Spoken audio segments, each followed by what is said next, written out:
At the family dinner, my daughter-in-law called security. "Get this pauper away from the table." She had no idea I owned the company she worked for. The next day, I demoted her to dishwasher. "I'm glad to have you here. Follow my story until the end, and comment the city you're watching from, so I can see how far my story has reached." I should have known something was wrong the moment I rang the doorbell. Usually, my son Marcus would greet me with that warm smile I remembered from his childhood.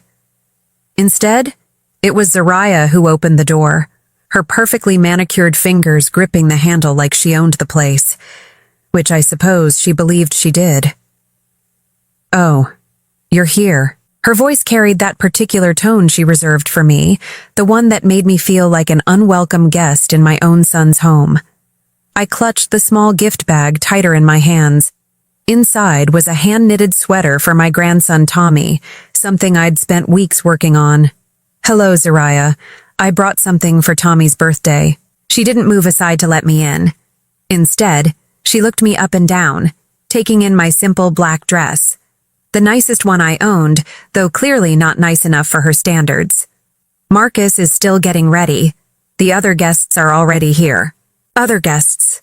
I hadn't known there would be other guests. Marcus had simply called last week, his voice strained as it always was when Zariah was nearby, and invited me for a small family dinner for Tommy's 5th birthday. When I finally made it inside, the difference was stark. The living room was filled with well-dressed couples, their jewelry catching the light from the crystal chandelier. They spoke in the hushed, important tones of people who believed their conversations mattered more than others. I recognized a few faces from the society pages of the local newspaper. "Grandma Sherry!" Tommy's voice cut through the adult chatter like sunshine through storm clouds.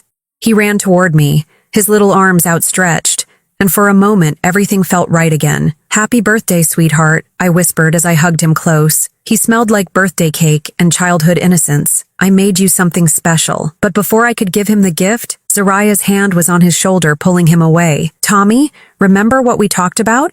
Grandma needs to wash her hands first. Why don't you go play with your cousins?" The message was clear. I wasn't clean enough to touch her son. Dinner was worse. The dining room table stretched endlessly, set with china I'd never seen before. Probably wedding gifts from Zariah's side of the family. I was seated at the far end, squeezed between an empty chair and Marcus's college friend, who spent the entire meal talking loudly about his latest business acquisition. Marcus caught my eye once during the appetizer course. He offered a weak smile, but when Zariah whispered something in his ear, he looked away. My heart sank a little deeper. "So, Sherry." Zariah's voice rang out across the table during the main course, causing conversations to pause. "Marcus tells me you're still working at that little cleaning company." The way she said "little" made it sound like something distasteful. Several guests turned to look at me, their expressions a mixture of pity and curiosity. I felt heat rise to my cheeks. "I own a business, yes," I replied quietly, not wanting to cause a scene. Zariah laughed, a sound like ice clinking in a glass. "Oh, how sweet. A business." She turned to the woman beside her. "Sherry does office cleaning. Very humble work." The woman nodded politely, but I caught the subtle shift in her posture, the way she angled herself slightly away from me. It was a movement I'd seen countless times throughout my life, the unconscious recoil people have when they believe they're in the presence of someone beneath their social station. I tried to eat, but each bite felt like sand in my mouth. Around me, the conversation flowed about vacation homes in the Hamptons, private school decisions, and investment portfolios. I had nothing to contribute to these topics, or rather, nothing they would want to hear from someone like me. It was during dessert that everything fell apart. Tommy had escaped from the children's table and climbed onto my lap, chocolate cake smeared on his fingers. "Grandma, will you tell me the story about the princess who saved herself?" It was our tradition, a story I'd made up years ago about a princess who didn't need rescuing because she was clever and strong. But before I could begin, Zariah was standing, her face flushed with anger. "Tommy, get down from there right now." Her voice was sharp enough to cut glass. "You'll get your clothes dirty." "But Mom, I want to hear Grandma's story," I said now. She lifted Tommy from my lap, her movements rough enough to make him whimper. Then she turned to me, her eyes blazing. "I think it's time for you to leave." The dining room fell silent. Even the man who'd been monopolizing conversation about his business deals stopped mid-sentence. I felt 20 pairs of eyes boring into me, witnessing my humiliation. "Soraya, please," I started, my voice barely above a whisper. "It's Tommy's birthday. Security!" she called out loudly, though there was no security present. "Could you please escort this woman out? She's disturbing our family dinner." Marcus stood slowly, his face pale. "Soraya, that's my mother." "Your mother," she said, each word dripping with venom, "doesn't belong at a table with decent people. Look at her, Marcus. She's embarrassing you, embarrassing us, embarrassing our son." I don't remember standing up. I don't remember walking to the door. I only remember the sound of my own heartbeat thundering in my ears and the weight of 20 stares following me out. At the door, I turned back once, hoping to catch Marcus's eye, hoping he would say something, do something. He was looking at his plate. The cool evening air hit my face as I stepped outside. My hands were shaking so badly I could barely find my car keys.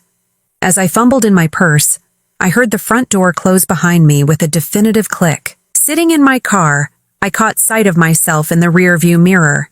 68 years old, silver hair slightly mussed from Tommy's enthusiastic hug, wearing my nicest dress that suddenly felt like rags.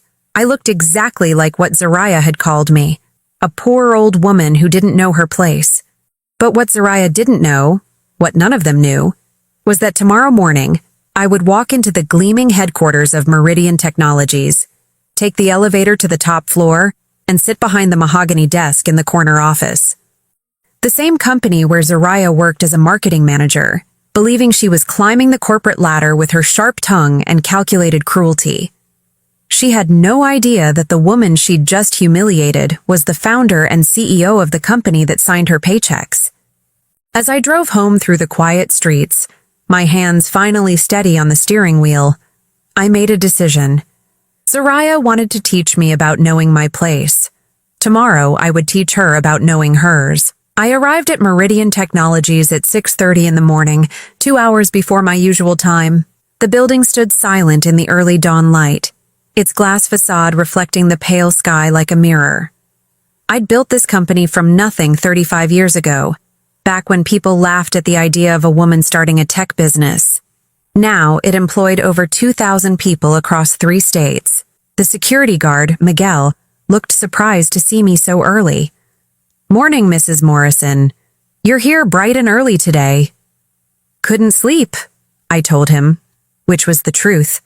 I'd spent most of the night replaying every moment from dinner, every cruel word, every pitying glance from the other guests. My office occupied the entire northeast corner of the 42nd floor. Floor-to-ceiling windows offered a panoramic view of the city, but this morning I barely glanced at it. Instead, I went straight to my computer and pulled up the employee database. Soraya Mitchell Morrison, Marketing Manager, Digital Campaigns Division, hired 18 months ago. I stared at her employee photo, that same condescending smile she'd worn last night when she called me a poor old woman. According to her file, she'd impressed the hiring manager with her dynamic personality and innovative approaches to client engagement. Her salary was more than most people made in 2 years. I clicked deeper into her records, performance reviews, project assignments, colleague feedback forms. What I found made my stomach turn. 3 formal complaints filed against her in the past year, all from older employees. Margaret Chen, 61, from accounting, complained that Soraya had publicly humiliated her during a budget meeting, calling her methods outdated and suggesting she step aside for someone who understands modern business. The complaint was dismissed after Soraya claimed she was simply advocating for efficiency. Robert Williams, 58, from IT support, reported that Soraya had demanded he work overtime on her personal projects while berating him about his slow processing speed and inability to keep up with younger minds. Again, dismissed after Soraya's supervisor vouched for her high standards. The third complaint came from Janet Rodriguez, 63, a custodial supervisor. Soraya had apparently complained to HR that Janet was unprofessional and couldn't understand basic instructions, After Janet didn't immediately move a meeting room cleaning to accommodate Zariah's last-minute schedule change, Janet had been transferred to the night shift. I leaned back in my chair, a cold anger settling in my chest. This wasn't just about how she'd treated me. This was a pattern. Zariah targeted older employees, used her position to demean them, and relied on the company's reluctance to deal with workplace conflicts to escape consequences. My phone rang, jolting me from my thoughts. Marcus's name appeared on the screen. "Mom?" His voice was strained, exhausted. "I'm sorry about last night." Zariah was. She was stressed about the dinner party. She didn't mean what she said. I closed my eyes. Even now, he was making excuses for her. "She called security to have me removed from my grandson's birthday dinner, Marcus. There was no security, Mom. She was just emotional. She humiliated me in front of 20 people." A long pause. "I know. I should have said something. I'm sorry." His voice cracked slightly. "But you know how she gets when she's planning these events. Everything has to be perfect. Perfect. As if my presence somehow tainted their perfect life. I need some time to think," I told him. "Of course. But Mom, maybe next time, if you could dress up a little more. You know how important appearances are to Zariah's friends." After I hung up, I sat in silence for a long time. My son, my gentle, kind son who used to defend injured birds and give his lunch money to classmates who forgot theirs, was asking me to change who I was to accommodate his wife's cruelty. By 8 o'clock, the office was bustling with activity. I watched through my window as employees filed into the building, riding elevators to their respective floors, settling into their workdays. Somewhere among them was Zariah, probably complaining to colleagues about her difficult mother-in-law who didn't know her place. I buzzed my assistant, Helen. She'd been with me for 15 years, starting as a secretary and working her way up to executive assistant.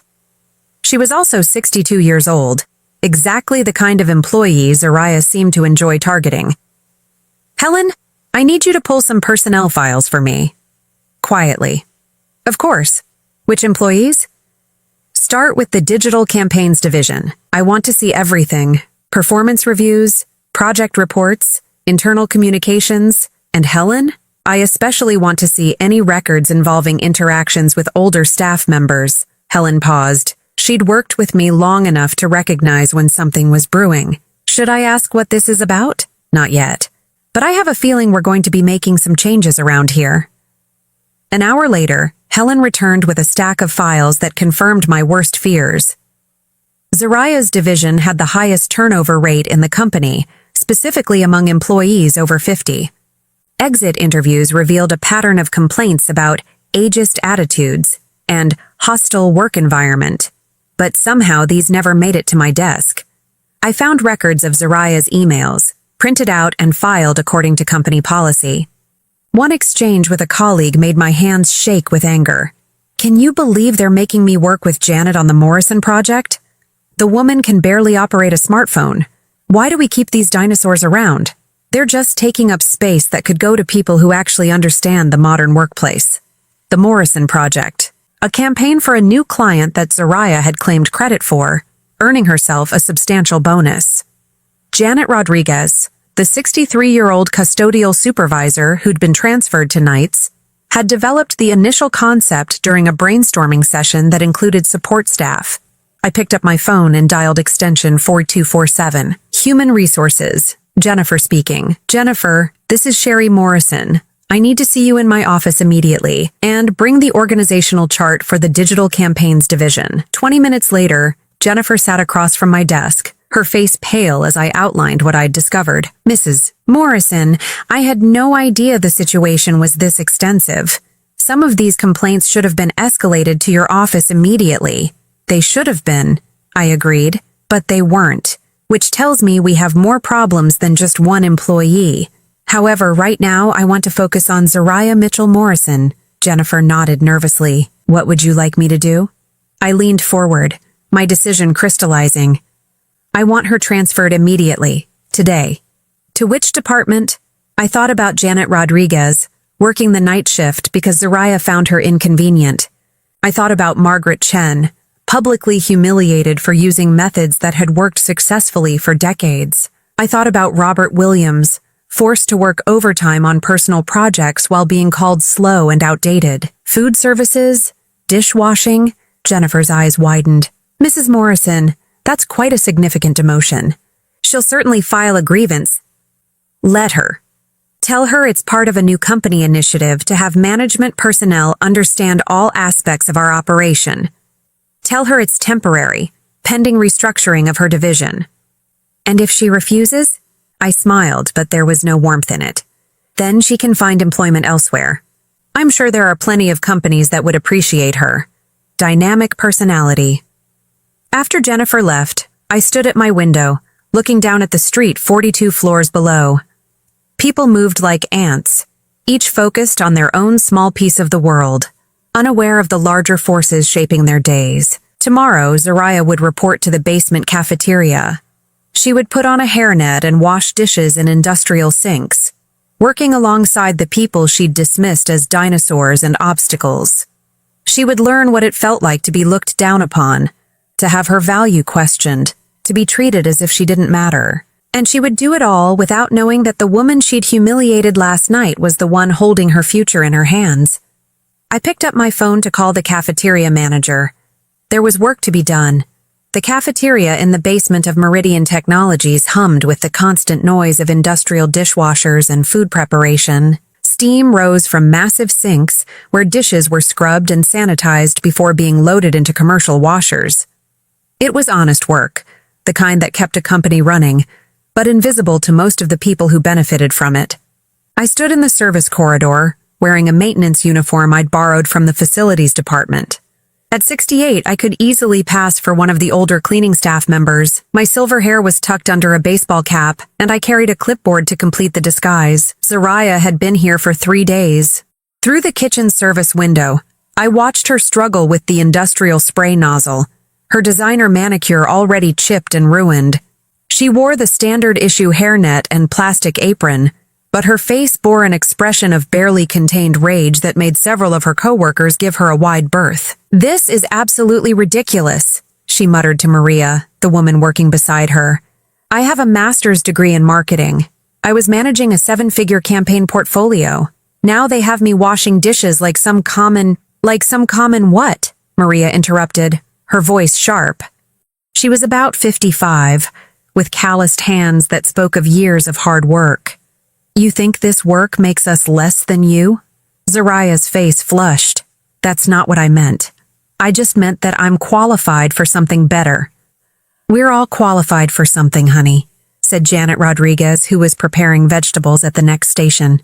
I recognized her from the files, the woman Zariah had complained about, who'd been transferred to the night shift. Janet didn't know that her tormentor was now standing just a few feet away. "But there's dignity in any honest work." Zariah rolled her eyes when Janet wasn't looking. Easy for her to say. She's probably been doing this her whole life. I felt my jaw clench. Even here, even reduced to washing dishes herself, Zariah couldn't resist looking down on others. My phone buzzed with a text from Marcus. "Mom, Zariah's going through a rough patch at work. Some restructuring thing. She's really stressed. Maybe we could have dinner this weekend? Just the 3 of us?" I typed back, "I'll think about it." But I already knew my answer. Watching Zariah these past 3 days had shown me that her cruelty wasn't just reserved for family dinners. It was who she was, woven into the fabric of her character. On the 4th day, I decided to get closer. I entered the kitchen during the lunch rush, when the noise and chaos would provide perfect cover. I approached the dish pit where Zariah was working, now looking thoroughly defeated.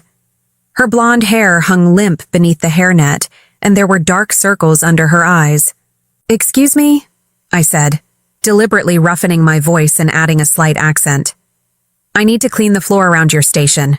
Zariah barely glanced at me. "Whatever, just don't get in my way." I began mopping around her feet, positioning myself close enough to hear her conversation with Luis, a young man who'd been trying to help her adjust to the work. "I don't understand why they're making me do this," Zariah complained, scraping food remnants off a plate with unnecessary force.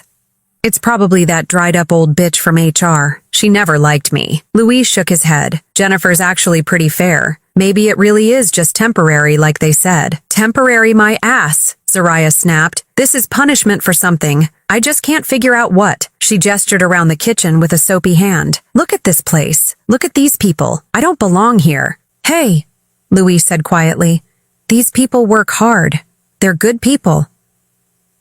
Zariah let out a bitter laugh. Good people? Louise, wake up. These are the people who couldn't make it anywhere else. They're here because they don't have the skills or intelligence to do anything better. I stopped mopping, my grip tightening on the handle. Around us, the kitchen continued its rhythmic chaos, but I felt like I was standing in a bubble of silence, processing what I'd just heard. That lady over there, Zariah continued, nodding toward Janet, probably never even finished high school. And that woman with the accent who was here earlier, probably illegal. They should be grateful for any work they can get. Louise looked uncomfortable. Zariah, that's not what? Not true? Zariah's voice rose slightly. Look, I know it sounds harsh, but some people are meant to lead, and some people are meant to follow. Some people are meant to create value, and some people are just maintenance. Just maintenance. As if the people who kept the company running, who ensured that employees like her former self could focus on their important work, were somehow less human.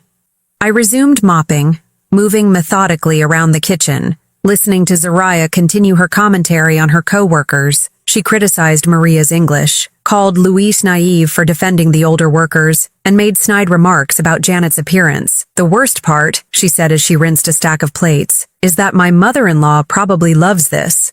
She's probably sitting in her little apartment, laughing about how her successful daughter-in-law got knocked down a peg. My blood ran cold. Even here, even while suffering the consequences of her own actions, she was thinking about how to blame others. Your mother-in-law? Louise asked. Oh, she's this pathetic old woman who thinks the world owes her something just because she's old. She showed up to my son's birthday party dressed like she was going to a garage sale, embarrassed my husband in front of all our friends. I had to ask her to leave. The way she told it, she was the victim, the wronged party. There was no mention of calling security, no acknowledgement of the humiliation she'd inflicted. In Zariah's version of events, she was simply a woman protecting her family from an embarrassing relative. She sounds difficult, Louise said diplomatically. She's a bitter old woman who's jealous of what we've built, Zariah replied. She's spent her whole life doing manual labor, and she can't stand that her son married someone with class, someone with education. She wants to drag us down to her level. Manual labor, like what she was doing right now, like what the people around her did every day with dignity and pride. I finished mopping and began to leave, but Zariah's voice stopped me one more time. You know what the really sick part is? My husband actually feels sorry for her. He thinks I should apologize for protecting our family from embarrassment. Can you believe that?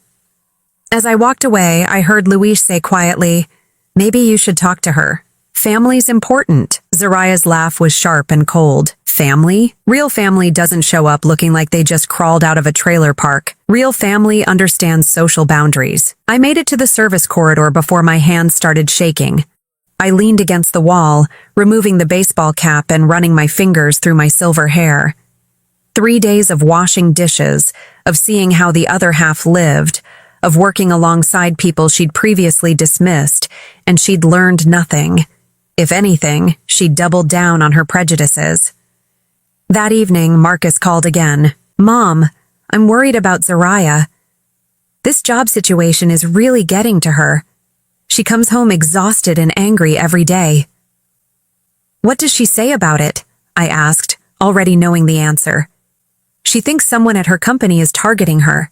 She's convinced it's some kind of discrimination, maybe because she's young and successful. He paused. She asked me to call you, actually. She wants to apologize for the other night. I almost laughed. Zariah wanted to apologize, not because she felt genuine remorse, but because she needed allies. She was looking for someone to blame for her situation, and she'd realized that burning bridges with family might not be strategic. Tell her I'm not ready for that conversation yet, I said. Mom, please. She's really struggling. Marcus, I said gently, Has Zariah told you what her new job involves? Some kind of cross-training program, learning different aspects of the business. Cross-training, not washing dishes, not working alongside the people she'd spent months belittling. Even to her own husband, she couldn't admit the truth of her situation. I see, I said. Well, I'm sure she's learning a lot. After I hung up, I sat in my quiet apartment, thinking about the woman I'd observed for 3 days. Tomorrow, I would reveal myself. Tomorrow, Zariah would learn that the pathetic old woman she'd humiliated held her future in her hands. But first, I wanted to see how she would react when she realized that everything she thought she knew about power and position had just turned upside down. I arrived at the office earlier than usual on Friday morning. My decision crystallized during a sleepless night. Watching Zariah for nearly a week had confirmed what I'd suspected. She wasn't learning empathy from her experience in the kitchen. She was learning resentment. Helen looked up as I entered, noting the determined set of my shoulders. What can I do for you today, Mrs. Morrison? I need you to arrange a meeting. Zariah Mitchell Morrison, my office, 10 o'clock. I paused at my door. And Helen? Make sure she comes up in the main elevator. I want her to walk through the executive floor. At exactly 10 o'clock, Helen's voice came through the intercom. Mrs. Morrison, your 10 o'clock is here. Send her in. I turned my chair to face the window, my back to the door, as I heard footsteps on the marble floor. Zariah's reflection appeared in the glass. She looked tired, her usually perfect hair pulled back in a simple ponytail, her designer clothes replaced with the casual attire appropriate for kitchen work. Excuse me. Her voice carried that familiar tone of barely controlled irritation. I was told someone wanted to see me about my transfer. I don't know why they sent me to the executive floor. There's obviously been some mistake. I swiveled my chair around slowly, letting the recognition dawn in her eyes. The change in her expression was remarkable. Confusion melting into shock, shock crystallizing into horror. Hello, Zariah. Her mouth opened and closed several times before any sound emerged. You! What are you? How did you get in here? I walked in through my private entrance, just like I do every morning. I gestured to the chair across from my desk. Please, sit down. We have a lot to discuss. She remained standing, her face cycling through emotions like a slot machine. Disbelief, anger, fear, and something that might have been calculation. This is some kind of joke. You're not. You can't be. The CEO and founder of Meridian Technologies? I completed her thought. I'm afraid I am. Have been for 35 years, in fact.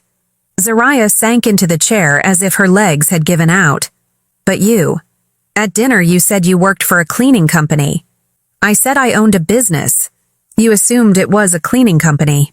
I leaned back in my chair, studying her face. People often see what they expect to see, don't they? She was quiet for a long moment, her mind clearly racing. When she spoke again, her voice had changed. Softer, with a hint of the charm she'd used to climb the corporate ladder. Mrs. Morrison, I had no idea who you were. If I had known, you would have treated me differently, I interrupted. That's interesting. So your behavior toward me was based on your perception of my social status? Her face flushed. That's not what I meant. What did you mean exactly? She straightened in her chair, apparently deciding to try a different approach. I meant that there was obviously a misunderstanding. Family dynamics can be complicated, and sometimes people say things in the heat of the moment that they don't really mean. Ah, so when you called security to remove me from my grandson's birthday party, that was just a heated moment? I was stressed about the dinner party. Everything had to be perfect, and my presence made it imperfect. I pulled up her employee file on my computer screen. Tell me, Zariah, do you remember Margaret Chen? The sudden change of topic caught her off guard. Who? Margaret Chen, 61 years old, accounting department.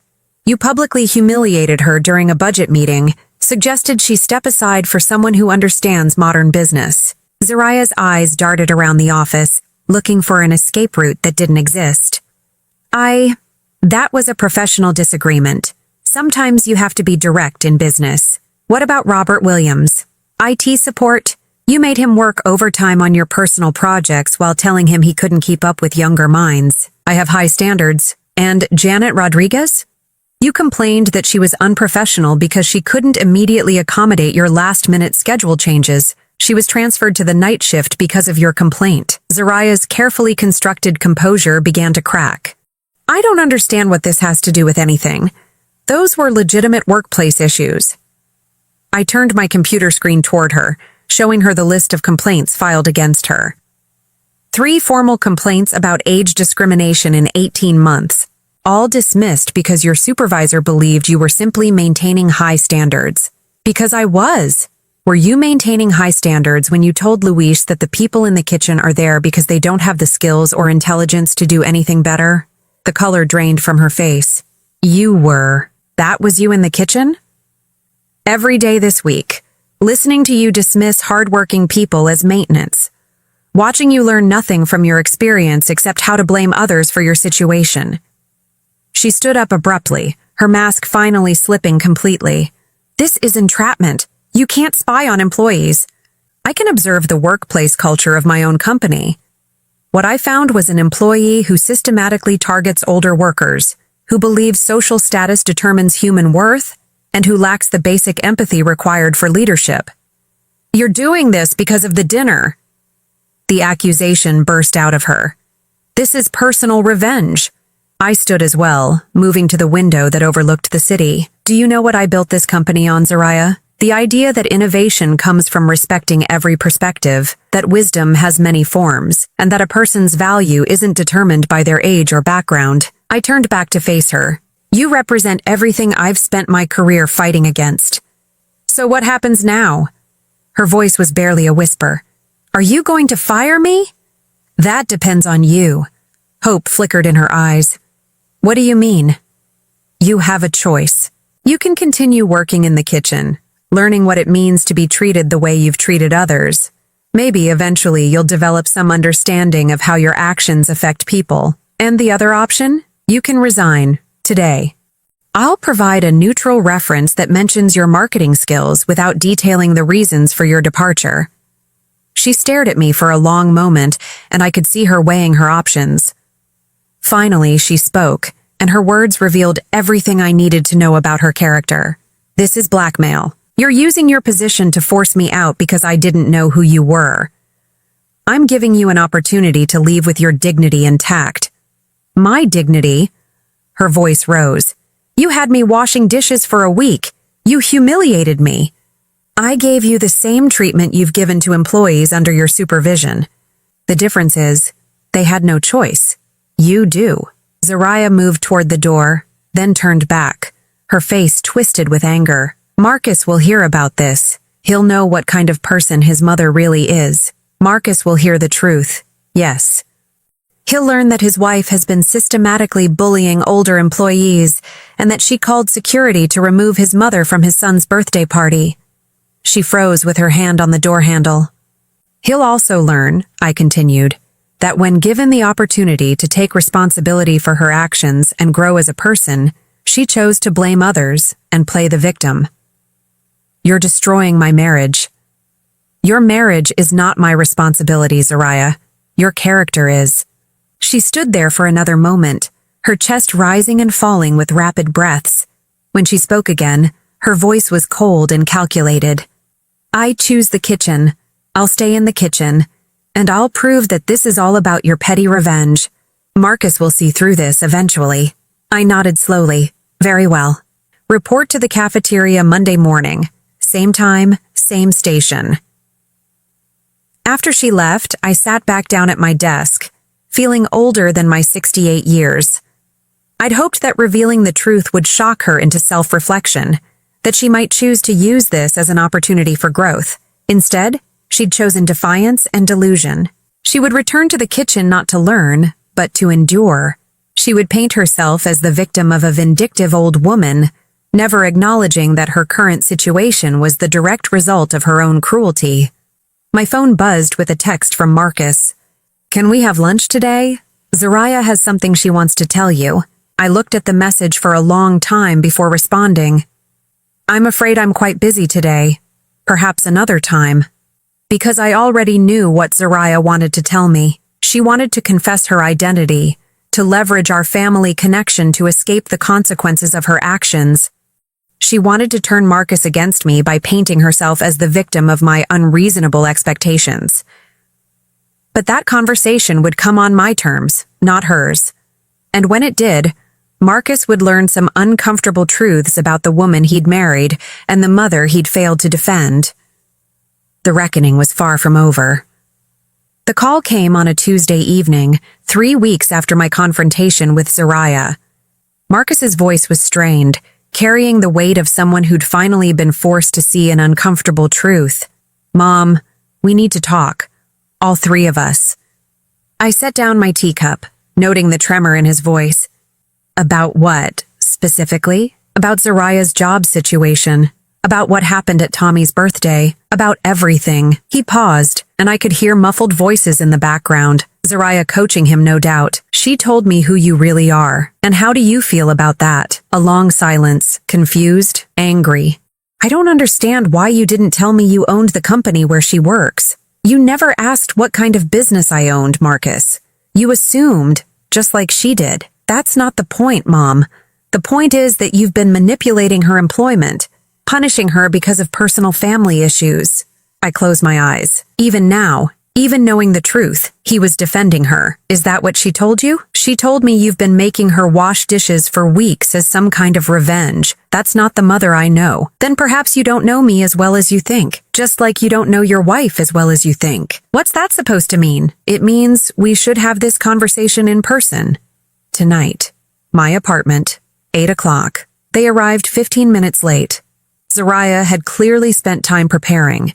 Her hair was styled, her makeup perfect, her clothing carefully chosen to project an image of professional competence, undermined by personal persecution. Marcus looked tired, caught between two women he was supposed to love but clearly didn't understand. I served coffee in my small living room, the same modest space where I'd lived for the past 10 years. The contrast between this apartment and their sprawling suburban home wasn't lost on any of us. "Mom," Marcus began, settling onto my worn sofa.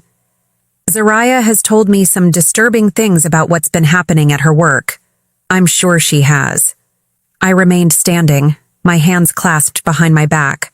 "What exactly did she tell you?" Zariah leaned forward, her expression a careful blend of hurt and determination. "I told him that you've been using your position to humiliate me. That you transferred me to the worst job in the company as punishment for a family disagreement." "A family disagreement." I repeated the phrase slowly. "Is that what you're calling it?" "Mom," Marcus interrupted, "regardless of what happened at Tommy's birthday, using your business to settle personal scores isn't right. It's not like you. You're right. It's not like the mother you know, but it's exactly like the CEO I've always been." I moved to the window, looking out at the city lights. "Tell me, Marcus, what do you know about Zariah's performance at work?" "She's successful. She's ambitious. She's building a career. She's filed 3 complaints against older employees in 18 months. She's created a hostile work environment for anyone over 50. She's systematically bullied people she considers beneath her." Zariah's careful composure cracked slightly. "Those were legitimate professional concerns. You told Luis that the kitchen workers don't have the skills or intelligence to do anything better. You called them maintenance." I turned back to face them. "You said Janet Rodriguez probably never finished high school and suggested Maria might be illegal." Marcus's face went pale. "Zariah, is that true?"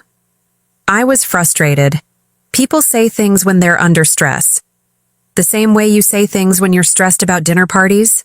I asked quietly. "The same way you called security to remove the pobretona from your table." "What does that mean?" Marcus looked between us, confused. "It means poor little woman in Spanish," I explained. "It's what your wife called me before having me escorted out of your son's birthday party." The silence that followed was deafening. Marcus stared at Zariah, his face cycling through emotions I recognized from his childhood.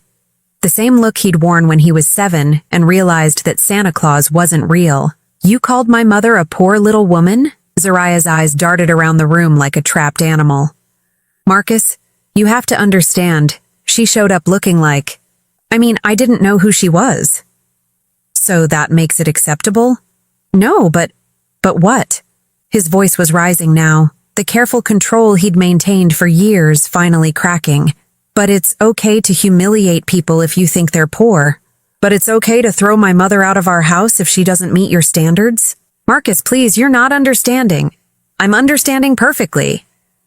He stood up, pacing to the far end of my small living room. I'm understanding that my wife threw my mother out of our house because she was embarrassed by her appearance. I'm understanding that she's been bullying older employees at work. I'm understanding that when Mom gave her consequences for her behavior, she ran home to paint herself as the victim. Zariah's mask finally slipped completely. Your mother has been lying to you. She's been manipulating this entire situation to make me look bad. How? The question came out sharp as a blade. How has she been lying? She pretended to be a cleaning lady. She spied on me. In her own company, observing an employee who'd been the subject of multiple complaints. Marcus turned to me. Is that true, Mom? About the complaints? I nodded. 3 formal complaints in 18 months, all dismissed because her supervisor believed she was simply maintaining high standards. Marcus looked back at his wife, and I could see the last of his illusions crumbling. So when you came home every night complaining about how unfairly you were being treated, about how someone was targeting you, you were actually facing consequences for your own behavior. Marcus, you don't understand what it's like in that corporate world. Sometimes you have to be tough. Tough? His voice broke. You called my mother security, Zariah. You humiliated her in front of 20 people. You made our son watch his grandmother get thrown out of his birthday party. I was protecting our family's reputation. From what? From my mother? From the woman who raised me, who worked 3 jobs to put me through college, who never missed a parent-teacher conference or a baseball game? He was shouting now, years of suppressed resentment pouring out. You were protecting us from the most decent person I know? Zariah stood up, her face flushed with anger and desperation. She's not the saint you think she is. Look where she lives. Look how she dresses. She's an embarrassment. The slap of her words hung in the air like smoke. Marcus stared at her for a long moment, and when he spoke again, his voice was eerily calm. Get out. What? Get out of my mother's apartment. Get out now, before I say something I'll regret. Marcus, you can't be serious. I've never been more serious about anything in my life. He moved toward the door, holding it open. Go home. Pack your things. We'll talk about custody arrangements through lawyers. Zariah looked at me, her eyes wild with panic. This is what you wanted, isn't it? You wanted to destroy my marriage. I met her gaze steadily. I wanted you to learn that actions have consequences. I wanted you to understand that treating people with cruelty because you think they're beneath you is unacceptable. I wanted you to develop some basic human decency, and instead, you've destroyed everything. No, Zariah, you destroyed everything.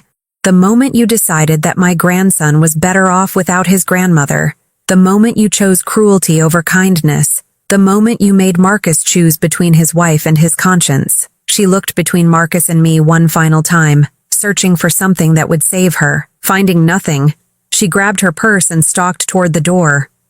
This isn't over, she hissed. Yes, I said quietly. It is. After she left, Marcus collapsed into the chair she'd vacated, his head in his hands.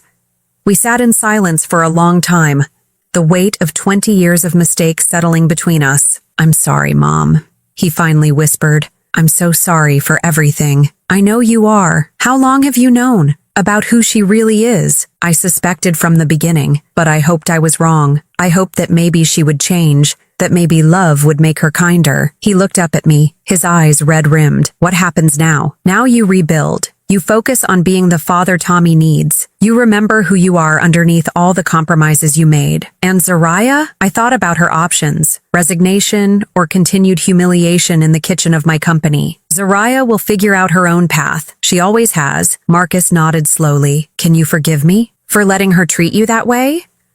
I moved to sit beside him on the sofa, taking his hand in mine. You're my son. There's nothing to forgive. But even as I said the words, I knew that rebuilding trust would take time. Some wounds heal quickly, others leave scars that change you forever. The reckoning had arrived, But the real work was just beginning.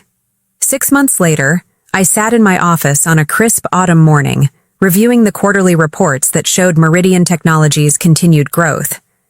The morning light streamed through my windows, casting long shadows across the mahogany desk where I'd made so many decisions over the years. Helen knocked and entered with my coffee and the morning mail. "Mrs. Morrison, there's a resignation letter on your desk from the Food Services Department." I knew before I opened it. Zariah's elegant handwriting filled a single page, a formal resignation effective immediately, citing personal reasons and pursuit of new opportunities. No acknowledgement of what she'd learned, no expression of remorse, no growth. Simply an exit strategy that would allow her to preserve whatever remained of her dignity. I signed the acceptance form without hesitation. Some people learn from consequences, others simply endure them until they find an escape route. "Helen, please process this today and send a memo to HR. I want exit interviews to be mandatory for all supervisory positions going forward. No exceptions." The changes I'd implemented over the past 6 months went far beyond one toxic employee. I'd restructured the reporting system so that complaints about workplace bullying came directly to my attention. I'd instituted sensitivity training for all management personnel. Most importantly, I'd promoted Janet Rodriguez to floor supervisor, a position where her wisdom and experience were finally valued. Margaret Chen had returned to day shift with a commendation letter in her file. Robert Williams was now leading a project to upgrade our IT infrastructure, his decades of experience proving invaluable. The culture was changing, slowly but steadily. My phone rang, interrupting my thoughts. Marcus's name appeared on the screen. "Hi, Mom. Are you free for lunch today? Tommy wants to show you something." The relationship with my son had healed gradually, like a bone that had been broken and needed time to grow strong again. The divorce had been swift. Zariah had moved back to her parents' house in another state, apparently deciding that starting over somewhere else was preferable to facing the consequences of her actions in a town where people knew the truth. Of course, the usual place. "Actually, Tommy wants to have a picnic in the park. He's been practicing something for you." An hour later, I spread a blanket under an oak tree while Tommy raced around the playground, his laughter echoing across the grass. Marcus looked healthier than he had in years, the constant tension finally gone from his shoulders. "Mom, watch this," Tommy called out, hanging upside down from the monkey bars with the fearless confidence that only 5-year-olds possess. "Be careful, sweetheart," I called back, my heart swelling with the simple joy of being allowed to worry about him again. Marcus settled beside me on the blanket, unpacking sandwiches from a paper bag. "He asks about you every day. When is Grandma coming over? Can Grandma teach me to bake cookies? Can Grandma tell me the princess story?" "And what do you tell him?" "That Grandma is busy building castles and slaying dragons." He smiled, the first genuine smile I'd seen from him in years. "He's decided you're the most powerful person he knows." I laughed, watching Tommy navigate the playground equipment with determination. Smart boy. Too smart sometimes. Last week he asked why Mommy moved away. I didn't know what to tell him. This was the hardest part, protecting a child's innocence while maintaining honesty. "What did you say?" I told him that sometimes grown-ups make mistakes, and sometimes those mistakes mean they have to live in different places for a while. Marcus pulled out juice boxes, his movements careful and deliberate. He asked if she was coming back, and I told him I didn't know. Is that terrible? Should I have been more definitive? I reached over and squeezed his hand. You told him the truth in a way he could understand. That's all any parent can do. Tommy ran over, breathless and glowing with excitement. Grandma, come see the castle I built in the sandbox. I let him pull me toward his creation, an elaborate structure of sand and sticks that would have made any architect proud. As I admired his work, I noticed other families around us, grandparents pushing swings, parents chasing toddlers, the beautiful chaos of ordinary life. This was what I'd been fighting for, not revenge, not vindication, but the right to be part of my grandson's world, the right to exist without apology, to be valued for who I was rather than dismissed for who I wasn't. That evening, as Marcus and Tommy drove away, I stood in my small apartment looking at the photos that covered my walls. Pictures of Tommy at various ages, Marcus graduating from college, holiday celebrations from before Zariah entered our lives. But there were new photos now too, recent ones of Tommy and me baking cookies, building blanket forts, reading stories, a life reclaimed. My phone buzzed with a text from Luis, the young man from the kitchen who'd become an unexpected friend. Mrs. Morrison, wanted to let you know that Maria's grandson graduated high school today. First in his family to finish. She wanted to thank you for the scholarship program you started. I smiled, typing back, give her my congratulations. Hard work deserves recognition. The scholarship program had been my latest initiative, funding education for the children and grandchildren of longtime employees. People like Maria, who'd spent 20 years ensuring that Meridian Technologies ran smoothly, deserved to see their families thrive. Another text arrived, this one from Janet Rodriguez. Night shift supervisor position opened up in Building B. Interested in applying. Could use a reference from someone who knows my work ethic. I laughed out loud, typing back. I might know someone who could help with that. As the sun set over the city, I made myself a simple dinner and settled onto my couch with a book. The apartment was quiet, but it wasn't the oppressive silence of isolation. It was the comfortable quiet of peace.